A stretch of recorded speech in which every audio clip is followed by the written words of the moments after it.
안녕하세요. 반갑습니다. 오복음TV와 함께하는 복음으로 보는 성경 마태복음 1장입니다. 오늘도 밝고 명랑한 좋은 날입니다. 2021년 5월 8일 토요일 밤 11시 30분입니다. 며칠간 하지 못해서 마태복음을 출발을 해야 또 발동이 걸리지 싶어서 오늘 늦게라도 이렇게 한 장 하고 잘랍니다. 자, 마태복음은 저희들에게 참 이렇게 주시는 메시지가 큽니다.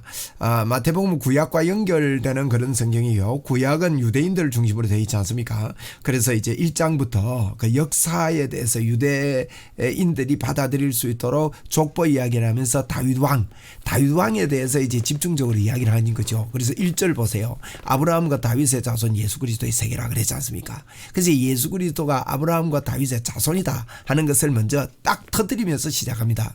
그래서 마태복음 전체 보면 오른쪽 구조를 보십시오. 1장 탄생, 2장 동방박사 애굽, 3장 뭐 동방 애굽 이렇게 외우면 됩니다. 3장 세례, 4장 시험, 그다음에 5장, 6장, 7장은요 설교입니다. 그래서 5가지 설교를 이게 중심으로 이렇게 쭉쭉 이렇게 흐름들을 보시면 좋겠습니다. 이렇게 설교를 한번 이렇게 하시고, 그다음에 10장에 가서 12제자를 파송하면서 설교합니다. 그다음에 13장에도 이렇게 설교를 합니다. 이게 이제 13장은 비유에 대한 이야기거든요.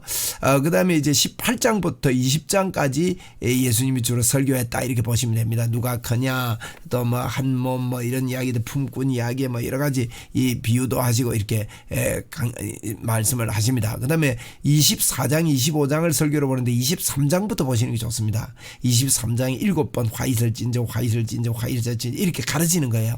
그리고 재림에 대해서 마지막 때에 그 다음에 열처녀 비유, 뭐 비유, 달란트 비유, 양과 염소 비유 이런 것들을 하면서 25장. 그래서 이런 설교들을 중심해서 이렇게 중간중간에 이렇게 쭉 말씀하시고 계신다 하는 걸 저희들이 좀 염두에 두시고 이렇게 하면 좋겠고요.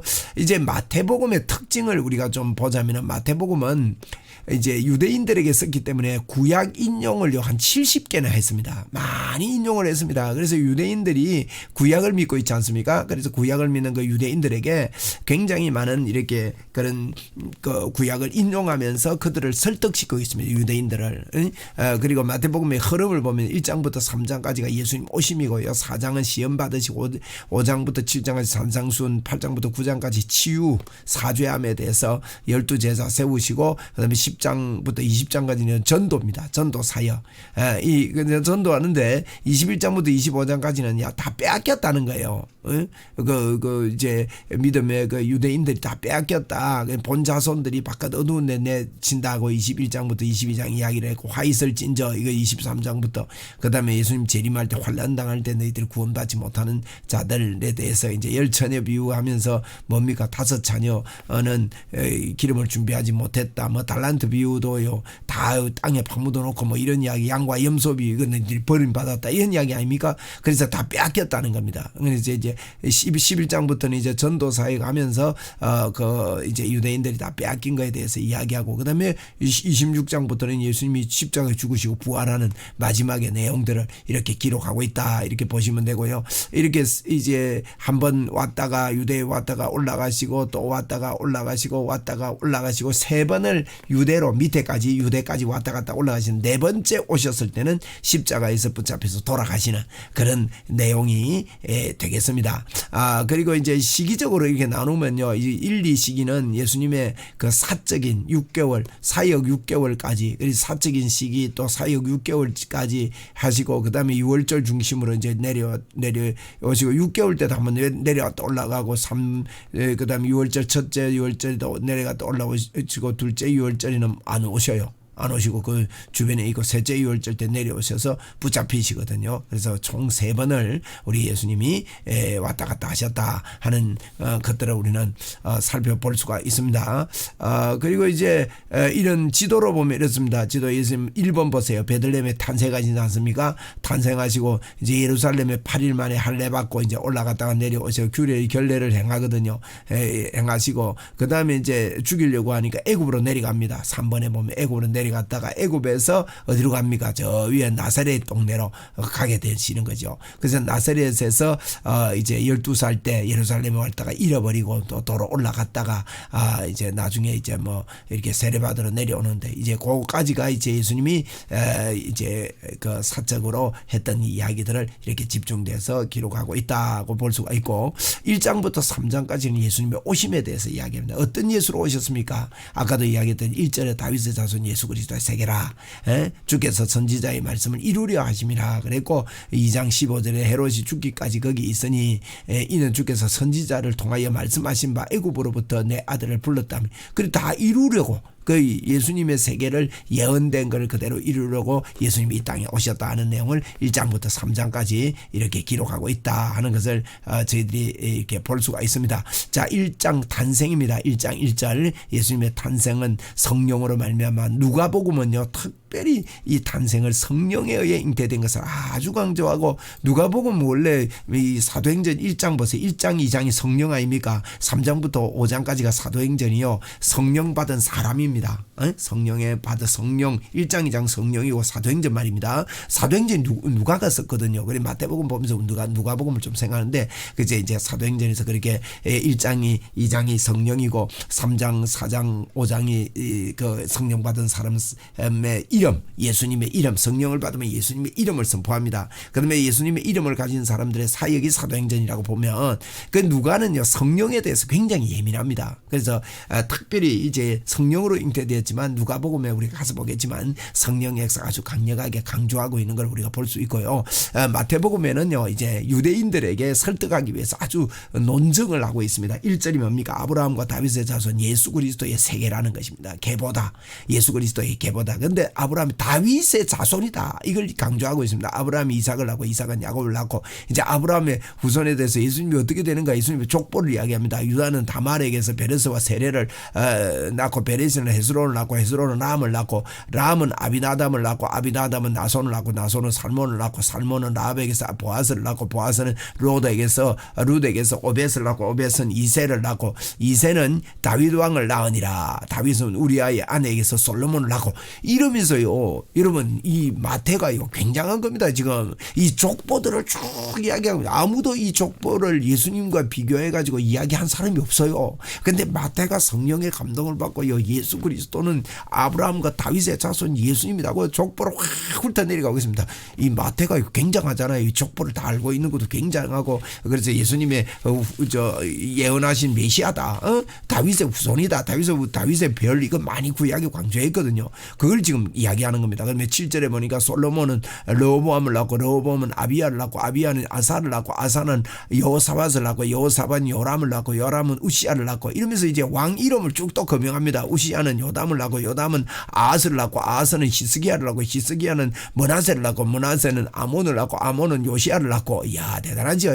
바벨론으로 사로잡혀갈 때의 요시야는 여고냐와 그 형제를 낳으니라. 그래서 이제 멸망하는 그 왕까지 이제 쭉 이야기 다 했습니다. 그다음에 이제 바벨론에 이거했을 때 바벨론으로 사로잡혀간 후에 여고냐는 스알디엘을 낳고 스알디엘은 수룹바벨을 낳고 수룹바벨은 아비우스를 낳고 아비우스는 엘리야김을 낳고 엘리야김은 아소르를 낳고 아소르는 사독을 낳고 사독은 아킴을 낳고 아킴은 엘리우스를 낳고 엘리우스는 엘르아사를 낳고 엘르아사는 마단을 낳고 마단은 야곱을 낳고 야곱은 마리아의 남편 요셉을 낳으니 그리고 족보를 이야기하는 겁니다. 마리아에게서 그리스도라 칭하는 예수가 나니라. 그러면서 이게 우리는 마태복음을 미리 다 알고 있어서 그렇지만요. 이거 보세요. 이거 처음 이야기했다 해보세요. 우와, 안 가겠습니까? 그 유대인들 보고 지금 이걸 설명을 하는데 이 대단한 설명을 한 거예요. 여러분 족보를 이야기하는 것은요 크게 두 가지 목적입니다. 첫째 목적은 뭔가 하면 일일이 다 이야기하려니까 그게 시간이 많이 걸립니다. 그래서 누가 누구를 낳고 이거는요 압축하는 겁니다. 역사의 사실을 압축하는 겁니다. 두 번째로 족보를 이야기하는 성경의 이유는요 주인공을 마지막에 딱 한 사람 이야기하기 위해서요. 그래서 이 이야기의 주인공이 누굽니까? 예수 그리스도를 이야기하기 위해서입니다. 그래서 이 족보를요, 아브라함과 다윗의 자손 예수 그리스도의 세계라 그래놓고는 계보라 그래놓고는 이 계보를 쭉 이야기를 하는 거예요. 그래서 유대인들이요, 입이 딱 벌어집니다. 우리는 뭐 이걸 갖다 읽다가 누가 누구를 낳고 누가 누구를 낳고 누구를 낳고 누가 누구를 낳고 하다가 누구 졸고 누구 졸고 끝날지 몰라도 유대인들은 이거 상당한 기입니다. 이 지금. 그래서 이제 족보는 그러면서 뭐라고 합니까? 또 요약합니다. 그런즉 모든 대수가 아브라함부터 다윗에까지 14대요. 아브라함부터 다윗까지 14대래요. 여기 이제 일반 족보입니다. 아브라함부터 다윗까지 14대. 그 다음에 다윗부터 바벨론에게 잡혀갈 때까지 14대다. 이건 이제 왕족입니다. 왕족. 그 다음에 바벨론에서 잡혀간 우리부터 그리스도까지 14대다. 이건 이제 평민입니다. 내나 이제 아브라함부터 다윗까지. 그래서 이게 14대 이렇게 세 번을 요약을 했어요. 왜 14대로 이렇게 끼워 맞췄나? 꼭 14대가 아니거든요. 이렇게 왜 끼워 맞췄나? 14라는 말이요, 히브리어로 이제 숫자 개념으로 계산을 하면 다윗이 나온답니다. 다윗이랍니다. 그래서 이 다윗을 강조하기 위해, 다윗의 혈통이라고 강조하기 위해서 또다시 이렇게 비밀스럽게 숨겨놓았다고 합니다. 자, 18절에 그러면서 이제 예수님이 이 땅에 태어나심에 대해서 상세하게 이야기합니다. 여러분, 예수님이 이렇게 태어났습니다. 예수 그리스도의 나심은 이러하니라. 그가 어머니 마리아가 요셉과 약혼하고 동거하기 전에 성령으로 잉태된 것이 나타났답니다. 대단하죠. 자, 성령으로 잉태됐습니다. 예수님은 뭘로 잉태됐어요? 동거하기 전입니다. 약혼은 했는데 동거하기 전입니다. 여러분, 성경은 거짓말하지 않습니다. 동거하기 전인데 성령으로 잉태됐습니다. 여러분, 성령으로 잉태됐다. 이게 예수님이 죄 없는 사람이 아니다 이 말이죠. 하나님이 사람의 몸을 입고 오신데 남자 없이 태어난 거예요. 이거 이사야에서 미리 예언이 된 그런 말씀이죠. 미리 예언해서 그가 성령으로 잉태돼서 이렇게 태어났다. 이렇게 성경은 분명하게 밝히고 있습니다. 성령으로 잉태돼서. 보라, 처녀가 잉태하여 아들을 낳으리니 그 이름을 예수라 하라. 임마누엘이라 하라. 그렇게 이야기했거든요. 뒤에 나옵니다. 자, 19절에 그의 남편 요셉은 의로운 사람이라 그를 드러내지 않고, 이제 성령으로 잉태되니까 아가씨가 배가 불러오니까요, 의로운 사람이 그를 드러내지 않고 가만히 끊고자 했다. 가만히 왜 돌에 맞아 죽으니까. 이 일을 생각할 때에요, 주의 사자가 현몽 꿈에 나타났습니다. 꿈도요, 옛날에 꿈을 많이 줬습니다. 오늘날도요, 하나님 꿈으로 보여줍니다. 오늘 밤에도 기도하고 주무세요. 하나님 보여주는 꿈을 꿀 수 있습니다. 이르되 다윗의 자손 요셉아, 뭐랍니까? 내 아내 마리아 데려오기를 무서워하지 말라. 그에게 잉태된 것은 성령으로 된 것이다. 꿈을 믿었어요. 이거를 우리가 꿈꾸면 개꿈이다 이러지 않고 꿈에 이런 꿈을 믿어야 됩니다. 그러면서 아들을 낳으리니 그 이름을 예수라 하라.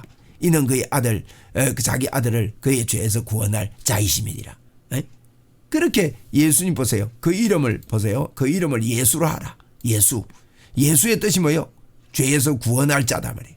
구원할 자다 이런 뜻입니다. 예수 이 말은요, 간단하게 구원 이 말입니다. 예수 이 뜻은 구원 뜻입니다. 그러면 구원이 뭐냐? 그 뒤에 말했습니다. 구원이요, 아들 낳으니 이름을 예수라 하라. 그러니까 이 모든 일이 된 것은 주께서 선지자로 말씀하신 것을 이루려 하심이라. 이루려 하심이라. 선지자가 말씀하신 걸, 약속한 걸 이룹니다. 근데 보라, 처녀가 잉태하여 아들을 낳으리니 그 이름은 임마누엘이라 하리라. 이름은 임마누엘이라 하리라. 임마누엘이라 하라가 처녀가 잉태하여 아들을 낳으리니 그 이름을 임마누엘이라 하리라. 이렇게 이야기를 말씀을 한 것입니다. 이사야 7장 14절의 말씀인데, 임마누엘이라 하리라 이렇게 했는데요, 이를 번역한 즉 하나님이 우리와 함께 계시다는. 자, 보세요. 위에 보니까 이름을 예수라 하라 그랬거든요. 이 이름을 예수라 하라. 예수는 구원이라는 말인데, 구원은 뭐냐? 구원은 여러분 임마누엘이 구원입니다. 임마누엘이라. 그리고 예수님이 나시기 전에 이름을 예수라고 줬고 이름을 임마누엘이라 그런 거예요. 그러니까 임마누엘이 예수의 이름입니다. 예수님이 구원을, 예수님이 왜 오셨냐? 임마누엘 하러 오신 거예요. 임마누엘 하려고. 우리의 죄를 다 용서하시고 우리 안에 영원히 같이 하시려고. 하나님이 우리와 함께 함이라. 이러면 이 임마누엘이요, 성경의 키포인트입니다. 복음의 핵심입니다. 임마누엘. 복음은요, 기쁜 소식이 뭐냐? 우리가 예수 믿었더니 하나님이 우리와 함께 계신다. 이 기쁜 소식. 하나님이 우리를 영원히 함께 계시려고 왔다. 그래서 24절에 요셉이 잠이 깨어 일어나 주의 사자의 분배대로 행하여, 굉장한 겁니다. 그 아내를 데려왔으나 아들을 낳기까지 동침하지 아니하더라. 여러분, 결혼해가 동침 안 하는 거 이거 쉬운 일 아닙니다. 그런데 하도 강력하게 성령의 역사가 임하니까 동침하지 아니하고 그 이름을 예수라 했다. 예수님이 이렇게 오신 겁니다. 처녀명을 입고 왔습니다. 그래서 마리아와 요셉을 통해서, 요셉이 어떤 분입니까? 앞에서 뭐라 했습니까? 다윗의 자손 후손입니다. 다윗의 후손 요셉에 있어. 그 누가복음은요, 이거 이제 마태복음은 왕으로 오신 예수님을 이야기하거든요. 왕. 이게 다윗의 혈통이다. 누가복음은요, 인자, 사람으로 오신 예수님입니다. 그래서 사람으로 오셨기 때문에 다윗의 혈통을 이야기하지 않고요, 마리아의 혈통을 이야기합니다. 누가복음도요, 이 족보가 있다고요. 그 족보가 이거하고 틀려요. 왜 틀리느냐? 사람으로 오신 예수님을 이야기하려고 하니까 왕으로 오신 예수님 아닌 마리아의 혈통. 그 사실은요, 우리 예수님 참 신비로운 분입니다. 왕으로 오셨는데 진짜요, 요셉을 통해서 오셨는데 겉은 그런데 요셉과 관계가 있어요, 없어요? 없습니다. 신기하지 않습니까? 우리가 뭐 다윗의 후손이라, 아브라함의 후손이다, 뭐 다윗의 후손이다 이렇게 하는데 실제로 보세요. 실제로 보니까요, 다윗과 상관이 사실 없는 거예요. 왜? 요셉하고 마리아하고 안 잤는데, 마리아가 잉태했으니까. 그럼 후손은 마리아의 후손입니다. 우리 예수님이요, 참 이 겉으로는 이렇게 예언된 대로 이렇게 오셨는데 신비롭게 우리 예수님은요, 순수한 사람의 몸으로, 완전 하나님이시면서 사람으로 이 땅에 오신 것을 강조하고 있는 거예요. 이게 비밀입니다. 이 영적 비밀입니다. 예수님이 이 땅에 오시면 이 신비입니다. 이분이 뭐 하려고 오셨습니까? 예수로 오셨습니다. 구원하려고 왔습니다. 구원이 뭡니까? 그분이 죄가 없는데, 그분이 죄가 된 것은 우리가 하나님의 의가 돼서 우리 안에 하나님이 임마누엘 하려고, 우리 안에 들어와서 영원히 살려고 예수님이 이 땅에 왔습니다. 이 땅에 예수님이 왔다 가신 것을 믿는 사람은요, 내 안에 하나님이 사신다는 이 권세와 능력과 초자연적인 역사를 믿고 이 믿음의 표적을 가지고 사는 사람이 예수 믿는 사람입니다. 할렐루야. 여러분, 이렇게 이것도 이제 이런 족보 이야기를 하면서 예수님이 이 땅에 오셨다. 그리고 꿈에 동침 현몽하여 이르되, 이 꿈으로도 말씀하시는 우리 하나님, 그 꿈에 대해서는 다음에 또 기회가 있으면 말씀을 또 드리도록 하겠습니다. 오늘 참 좋은 날입니다. 마태복음 1장 마쳤습니다. 마태복음 2장에서 뵙겠습니다.